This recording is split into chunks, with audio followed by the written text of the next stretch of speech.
بسم اللہ الرحمن الرحیم نحمدہ ونصلی ونسلم علی رسولہ الکریم اما بعد فاعوذ باللہ من الشیطان الرجیم بسم اللہ الرحمن الرحیم وما كان اللہ لیطلعکم علی الغیب ولکن اللہ یجتبی من رسلہ من یشاء آمنت باللہ صدق اللہ العظیم۔ محترم ناظرین و سامعین، السلام علیکم ورحمۃ اللہ وبرکاتہ۔ معجزات رسول صلی اللہ علیہ وسلم کے مقدس عنوان سے ہم آپ کی خدمت میں حاضر ہیں۔ نبی کہتے ہی خبر دینے والے کو، کیسی خبر؟ ہمارے سامنے اس وقت ٹیلی ویژن بھی خبر دیتا ہے، اخبار بھی خبر دیتا ہے، کوئی آنے والا بھی خبر دیتا ہے، لیکن نہیں، نبی عام خبر دینے والے کو نہیں کہتے۔ نبی ان چیزوں کی خبر دینے والے کو کہتے ہیں جس تک انسان کی رسائی نہیں ہے، یعنی عالم غیب کی خبریں۔ وہ مستقبل کو ملاحظہ کرتے ہیں، وہ قبر کے اندر کی باتوں کو ملاحظہ کرتے ہیں۔ بخاری شریف کی حدیث ہے کہ رسول کریم صلی اللہ علیہ وسلم کتاب الجنائز میں ہے کہ آپ کا گزر دو قبروں کے قریب سے ہوا۔ حضور کی سواری، یعنی حضور تو حضور، کسی اور کو نظر نہیں آ رہا، لیکن حضور سید عالم جس سواری پر بیٹھے ہیں، خدا نے اس میں بھی یہ صلاحیت پیدا کر دی ہے کہ وہ قبر کے رازوں کو دیکھیں۔ قبر کے اندر کیا ہو رہا ہے یہ خالصتاً غیب ہے۔ پہلے تو یہ سمجھ لیجئے کہ شریعت کی تعلیم میں غیب کس کو کہتے ہیں۔ ہمارے سارے علماء نے غیب کی تعریف میں لکھا ہے کہ غیب اس کو کہتے ہیں جس کو ہمارے سینس اور ہماری قوت حس جس کا ادراک نہ کر سکے، اس تک ہم پہنچ نہ سکے۔ مثلا ایسی چیز کہ جس کو ہم دیکھیں تو دیکھ نہ سکیں، جس کو سننا چاہیں تو سن نہ سکیں، ہاتھ لگا کر ٹٹولنا چاہے تب بھی کچھ نہ پتا چلے، چک کر اندازہ لگائیں تب بھی کچھ نہ پتا چلے، سونگ کر اندازہ لگائیں تب بھی کچھ نہ پتا چلے۔ تو یہ ہمارے 5 سینس، یعنی قوت باصرہ، قوت ذائقہ، قوت شامہ، قوت لامسہ، قوت سامعہ، یہ جو ہمارے اندر اللہ نے 5 طاقتیں دی ہیں، سینس، یہ سارے سینس جس چیز کو سمجھنے میں فیل ہو جائے وہی چیز امر غیب ہوتی ہے۔ اور انبیاء اکرام کو اللہ یہ صلاحیت دیتا ہے، اور ان کے اندر اللہ باطنی طور پر نبوت کی وجہ سے وہ ملکہ رکھتا ہے کہ جہاں ہمارے سینس اور ہماری حس کام کرنا چھوڑ دیتی ہے، وہاں سے انبیاء اس پردے کے اوڑ میں جو چیز ہے، اس پردے کے باہر کی جو چیز ہے، وہ اللہ کے اذن، اللہ کے بتائے سے اس کو جاننے لگ جاتے ہیں۔ نبی مکرم صلی اللہ علیہ وسلم جب 2 قبروں کے قریب سے محترم ناظرین گزرے تو کیا حال تھا؟ آپ کی سواری گویا کہ جس کو بدکنا کہتے ہیں ماحورے کے اندر، وہ بالکل جنبش کرنے لگی۔ سرکار رک گئے اور حضور اس سواری سے نیچے اتر کر آئے۔ صحیح بخاری شریف کتاب الصلاۃ میں، کتاب الجنائز میں موجود ہے۔ حضور نے فرمایا ان دونوں قبروں پر عذاب ہو رہا ہے، معاذ اللہ، یعنی ان دونوں قبروں کے نیچے عذاب ہو رہا ہے۔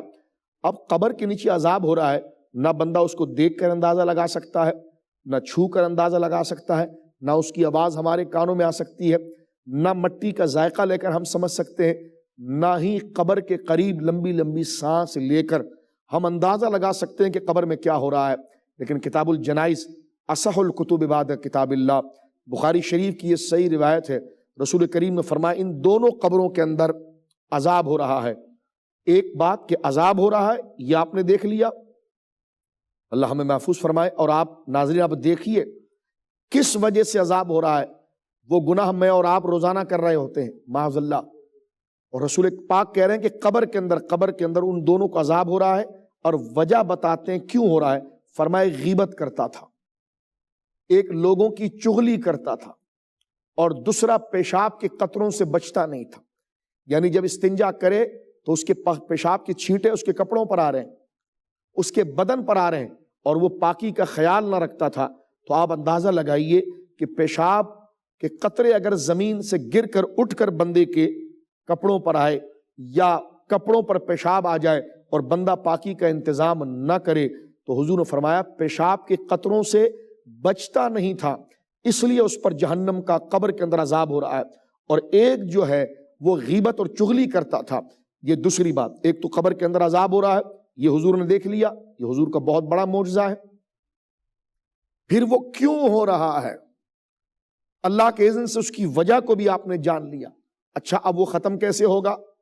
اس کے لیے سرکار علیہ الصلوۃ والسلام نے ایک کھجور کی شاخ لی یعنی ٹہنی لی، اس کو آپ نے درمیان سے 2 ٹکڑا کیا، ایک کو ایک قبر پر لگایا اور ایک کو ایک قبر پر لگایا، اور صحابہ کرام سے کہا کہ جب تک یہ کھجور کی جو شاخیں میں نے اس کو پر لگا دی ہے، جب تک یہ تر رہیں گی، جب تک یہ تازہ رہیں گی، جب تک یہ ہری بھری رہیں گی، تو یہ اللہ کی تسبیح کریں گی، اللہ کا ذکر کریں گی، اور اللہ کے ذکر کرنے کی وجہ سے یہ جو قبر کے اندر لوگ ہیں جن پر عذاب ہو رہا ہے، ان پر اللہ رب العالمین تخفیف فرمائے گا، ان کے عذاب میں کمی فرمائے گا۔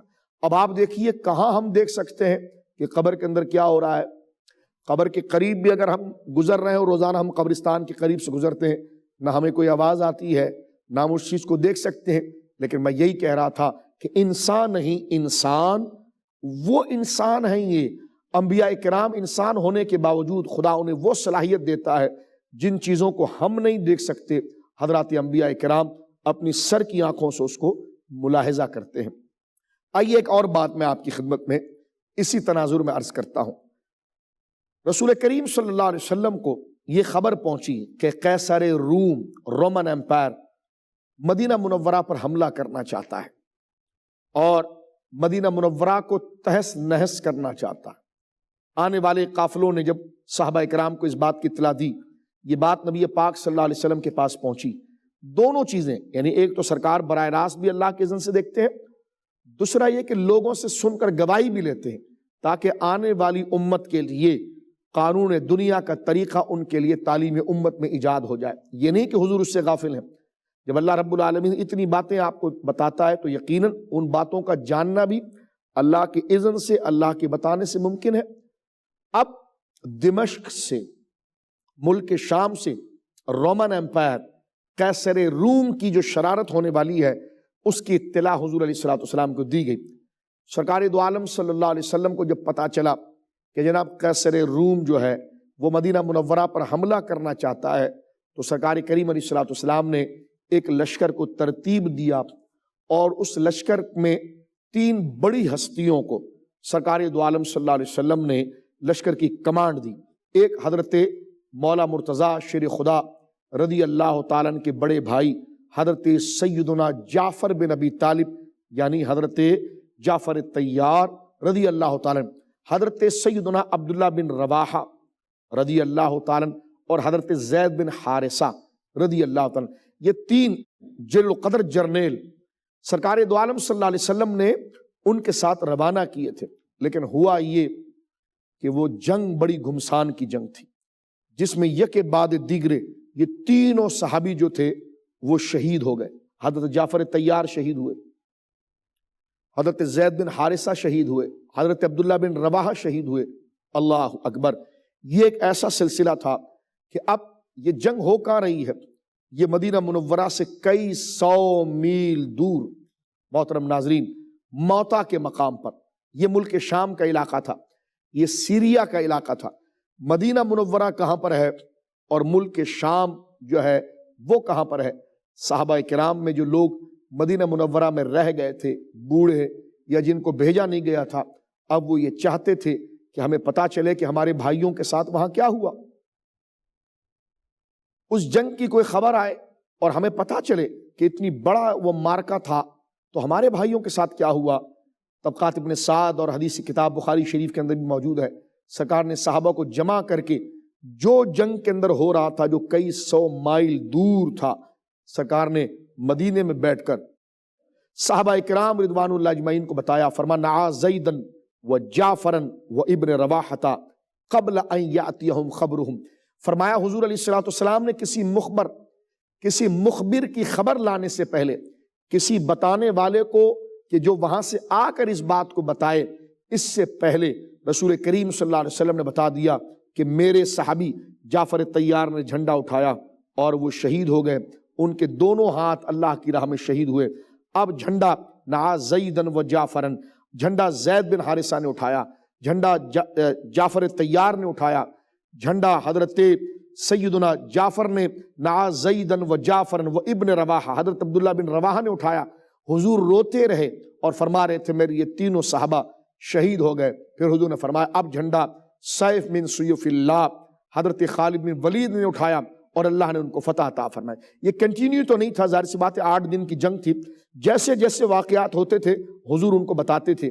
جب جنگ میں فتح حاصل ہوئی اور حضرت خالد بن ولید نے ایک شخص کو وہاں سے جنگ کا سارا واقعہ بتانے کے لیے جب یہاں بھیجا، جب وہ مدینہ منورہ آئے اور ان کو بتایا گیا کہ نبی پاک نے مسجد نبوی میں بیٹھ کر سارے جنگ کا واقعہ اس طرح بیان کیا، تو انہوں نے کہا قسم ہے اس ذات کی جس نے رسول مکرم صلی اللہ علیہ وسلم کو رسول برحق بنا کر بھیجا، خدا کی قسم جیسے حضور نے کہا ایسے ہی ہوا تھا۔